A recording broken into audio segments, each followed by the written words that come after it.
ॐ नमो भगवते रुद्राय। ॐ नमस्ते रुद्रमन्यवहुतोऽजिषवे नमः। नमस्ते अस्तु धन्वने बाहुभ्यामुदते नमः। या दयुषः शिवतमा शिवम् बभूवते धनुः। शिवा शव्याया पदया नो रुद्रमृडया। या ते रुद्रशिवा तनोरघोरापापकाशिनी। तया नस्तनुवाषण्डमया गिरिषन्दाभिजाकशीः। यामिषङ्गिरिषण्डहस्ते बिभर्षस्तवे।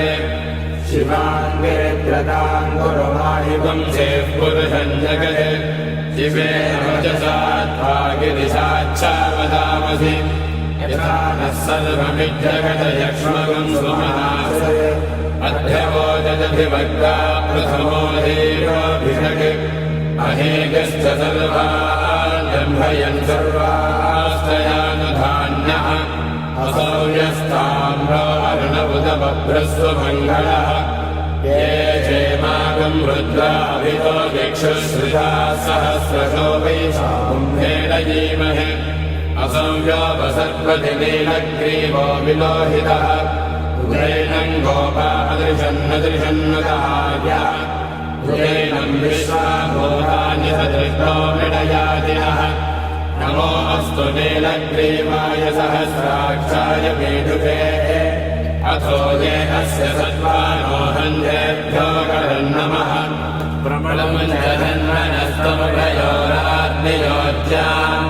याश्च देहस्तैषवः परातापरवोपप।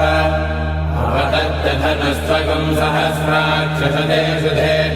विषेद्यशल्यानाम् शिवो नः सुमना भव। विद्यन्धनकपद्मिनो विशल्यो मानवागुम्भुत। अनेशन्नस्येषव आभुरस्य निषङ्गतिः।